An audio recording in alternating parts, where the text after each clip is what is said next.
पिछली बार तो दीपेंद्र हुड्डा रोहतक से 19,000 के करीब वोटों से आ रहा था शहर से। अब इतने वोटों से बीजेपी हारेगी, लिख लेना। जहां पंजाबी समाज को इस्तेमाल करना था उनको इस्तेमाल कर लिया।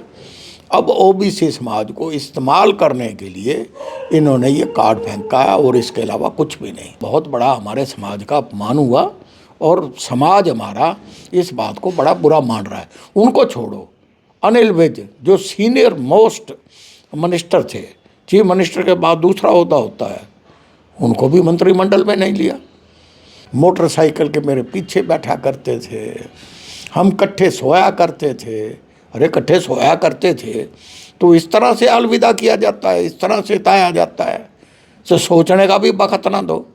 मैं समझता हूँ ये हमारे पंजाबी समाज, मैंने बड़ा लंबा संघर्ष किया कि हमारे समाज का कोई मुख्यमंत्री बनना चाहिए। आप देख रहे हैं हरियाणा स्पेस, मैं हूँ आपके साथ अरुण दुन। इस वक्त हमारे साथ पूर्व गृह मंत्री जो खुलकर अपने विचार रखते हैं, तेज तर्रार नेता है, सुभाष बत्रा मौजूद हैं, तो उनसे हम जानते हैं। बत्रा जी, मुख्यमंत्री मनोहर लाल खट्टर को भी बीजेपी ने चेंज कर दिया, गृह मंत्री अनिल विज को भी कोई पद नहीं मिला। आप भी एक पंजाबी समाज के बहुत बड़े नेता हो, तो हरियाणा की राजनीति में किस प्रकार का असर है और पंजाबी समाज में किस प्रकार का? देखिए, ऐसा है कि मैं पिछले कई सालों से पंजाबी समाज का समाज के लिए संघर्ष करता आया हूँ।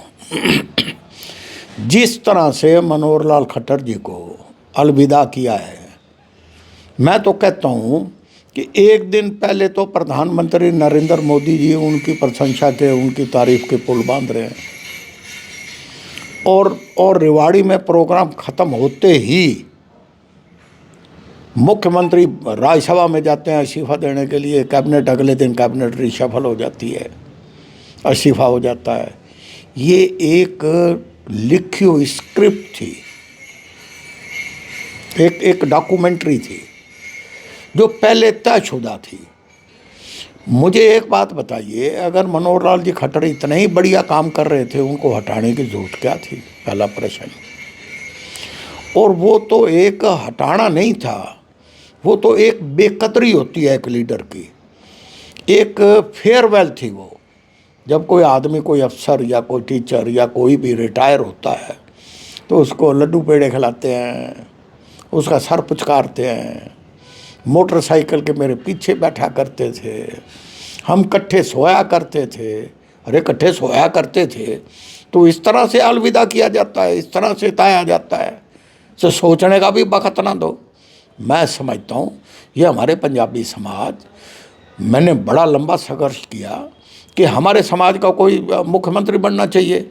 मैंने नरेंद्र मोदी जी का भी धन्यवाद किया, लेकिन जिस तरह से उनको अलविदा किया गया, ये एक बहुत बड़ा हमारे समाज का अपमान हुआ और समाज हमारा इस बात को बड़ा बुरा मान रहा है। उनको छोड़ो, अनिल विज जो सीनियर मोस्ट मिनिस्टर थे, चीफ मिनिस्टर के बाद दूसरा ओहदा होता है, उनको भी मंत्रिमंडल में नहीं लिया। अब ये हालत हो गई, ये खुद कह रहे हैं। आज अखबारों में पढ़ो अनिल विज साहब का बयान, वो कह रहे हैं कि मैंने तो पहले ही कह दिया था कि मैं नायब सैनी के नीचे काम नहीं करूंगा। ये तो सिर्फ एक वोट, महज एक वोट की राजनीति के तहत उन्होंने एक ओबीसी कार्ड खेला है। जहां पंजाबी समाज को इस्तेमाल करना था उनको इस्तेमाल कर लिया। अब ओबीसी समाज को इस्तेमाल करने के लिए इन्होंने ये कार्ड फेंका है और इसके अलावा कुछ भी नहीं। तो फिर पंजाबी समाज में भी ये जो चुनाव है, इसका क्या असर देखने को मिलेगा?